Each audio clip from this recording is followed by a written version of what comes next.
সকালে উঠে আগে ছেলেকে রেডি করালাম, তারপর তাকে স্কুল বাসে তুলে দিয়ে আসলাম। আর এরপর দেখো বাড়ি এসে পেটটা ভালো করে ক্লিন করে নিলাম। আর এরপর ছেলেকে ওয়াকারের মধ্যে বসিয়ে রেখেছি, ওর খাবারও বানাতে দিয়ে দিয়েছি। আর এরপর আমি টুকটাক কাজ করে নিচ্ছি। দেখো এখানে যেমন নোংরাগুলোকে ভালো করে একটা প্যাকেটের মধ্যে গুছিয়ে রাখছি, একটু পরেই নোংরা নেওয়া ছেলেটা আসবে, সেই জন্য সব আগে থেকে রেডি করে রাখলাম।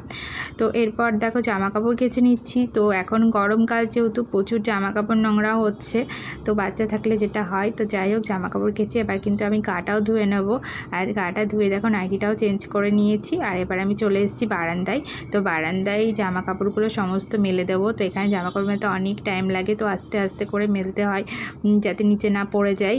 তো দেখো আস্তে আস্তে ছোটো ছোটো জামা কাপড় মেলতে অনেক টাইম লাগে। তো এই দেখো আমার জামা কাপড় মেলা কিন্তু কমপ্লিট হয়ে গেছে। আর এরপর আমি ছেলেকে খাওয়াবো। ওকে খাওয়াতেও কিন্তু অনেকটাই টাইম লেগে যায়, তো খেতে চায় না যেহেতু।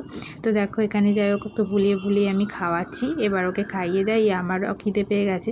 তো আজকে আমি খেয়ে নিচ্ছি পান্তা ভাত ছাতু দিয়ে। আর এর মধ্যে একটু পেঁয়াজ কুচি নিয়েছি আর একটু সর্ষের তেল আর লবণ নিয়েছি, ব্যাস। তো এটা আমার ভীষণ ফেভারিট।